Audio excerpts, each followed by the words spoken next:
Tuloy natin ang pagbabasa ng pangmatandang fairy tale. Let's go! Pagbubukid mo ng lupa ay di na ibibigay mula ngayon sa iyo ang kanyang lakas. Ikaw ay magiging palaboy at hampas lupa sa lupa. Wow, that's harsh. Ang lupit ah. Ang pagkakaalam ko magbubukid talaga si Cain.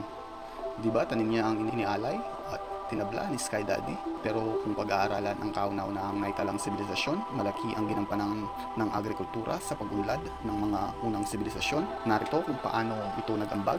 Ang sinaunang tao ay lumipat mula sa paggamit ng mga kasangkapang bato o Stone Age na gamit sa pangangaso at pangangalap ng pagkain tungo sa pagkasaka, nagbigay ng maaasahan at siguradong pagkukunan ng pagkain. Ang katatagan na ito ay nagbigay daan sa paglaki ng populasyon at mga komunidad na naging daan sa pagbuo ng mga sibilisasyon, gobyerno at siyempre ang relihiyon.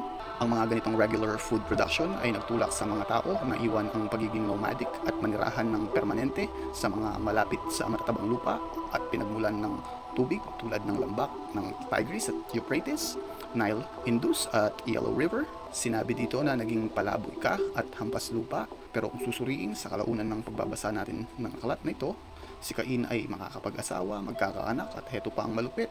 Nagtayo siya ng isang lungsod. Ganito ba ang nagagawa ng isang hampas lupa?